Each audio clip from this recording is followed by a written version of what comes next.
Well, the Edmonton Oilers are home tonight to the Columbus Blue Jackets, looking to snap a 6-game slide as we welcome in Jason Gregor from TSN 1260 Edmonton. Hey, Gregor, good to see you, my man. Our poll question today, by the way, is what's the Oilers' biggest problem? Secondary scoring, goaltending, blue line play, or other? You're the man. Everybody's excited to know what you think about the answer to that and what's wrong with the Edmonton Oilers right now. Can you put all of the above? Is that a response? That's what I was going to say. When you've lost 6 in a row, there's not much going. Their power play is struggling right now.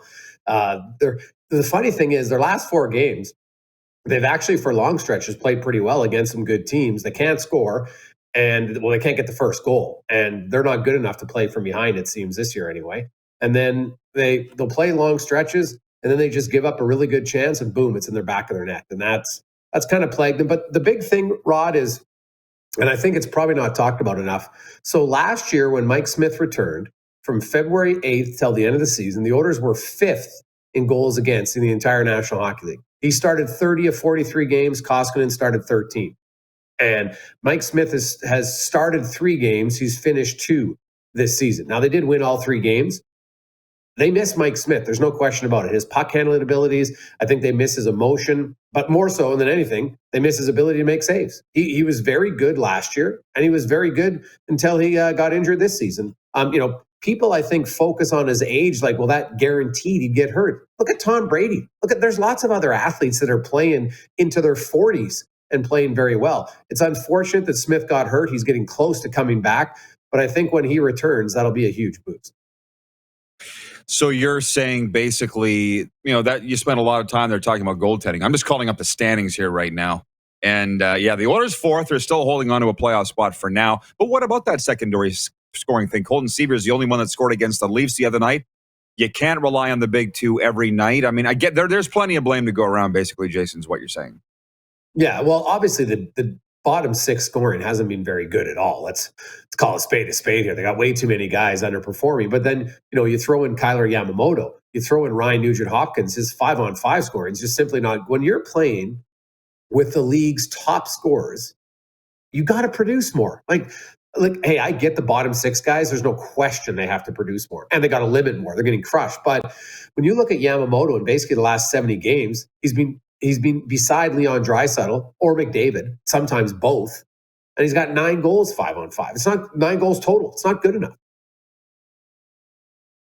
Yeah, well, I'll tell you what, the one thing that I admire about you and all the Edmonton media is you kick over every bloody rock, man, on your show, because I listen. It's great.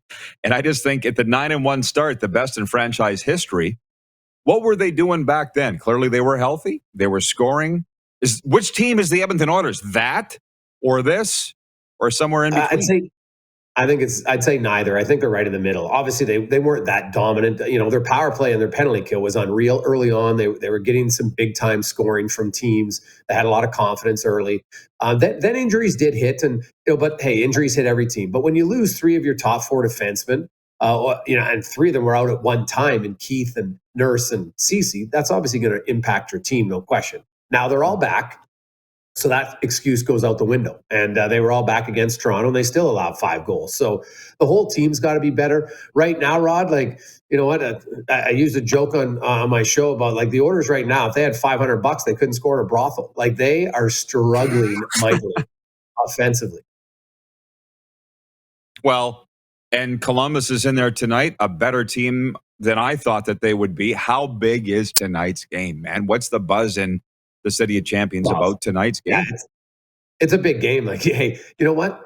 In 2017, when the Oilers made the playoffs, they did lose 5 in a row in November after a really good start, right? So, and got back and that dropped them back to 500. And then they kind of played 500, and then they got hot. So a 6-game losing streak won't kill you if you figure out a way to end it. And that's why, all of a sudden it becomes 7. Then they're on the road. Maybe it's 8. You got to win tonight against the Columbus team, who's only won 2 of their last 9 games. It's not like the Blue Jackets are a juggernaut by any stretch. They got a really good goaltender, Ms. Lurkins, and they got some decent players. But this is a game that Edmonton you got to figure out how to win. And more importantly, they got to figure out how to score first, Rod. There's 21 teams now in the NHL that have scored first in at least half of their games. The Oilers have scored first in 9 of 26 27 games. So 33%. It's not good enough. Now, and then funny enough, they're the only team in the league who's undefeated when they score first. So figure it out, guys. Like, I'm not a rocket scientist here, but I can figure it out. Scoring first is a huge advantage in the NHL. It has been for decades. In the last 5 years, Rod, there's only 5 teams, basically one a year, who's able to have a points percentage above 500 when they give up the first goal. It's pretty obvious. You got to score first in the NHL if you want to have success.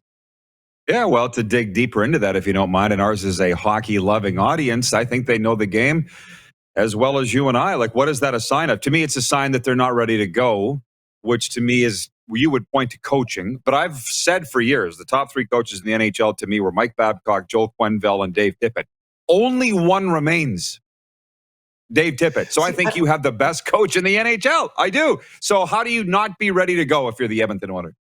Well, see, I'm not a big believer that it's on the coach. Like, these are professional athletes. What's a coach going to do? Does he have to go in, like, in movie scenes, remember the Titans? Or what are we going to have Al Pacino coming out here on any given Sunday and having some rip-roaring speech every game? The Dave Tippett, like, these guys are professional athletes. And the thing was, last year, they scored first pretty well. The year before, so in Tippett's first 2 years, they were actually 9th best in the NHL in scoring first. So to me, I think this is a funk. It's in their head a little bit. Like Leon Draisaitl on Tuesday, he missed a wide open net.